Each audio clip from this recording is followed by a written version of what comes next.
What you're seeing right now is our 3-axis router.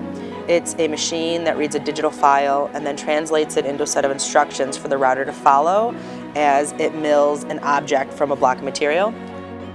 This object that we're milling right now is a replica of a tile on the Guaranty Building in downtown Buffalo.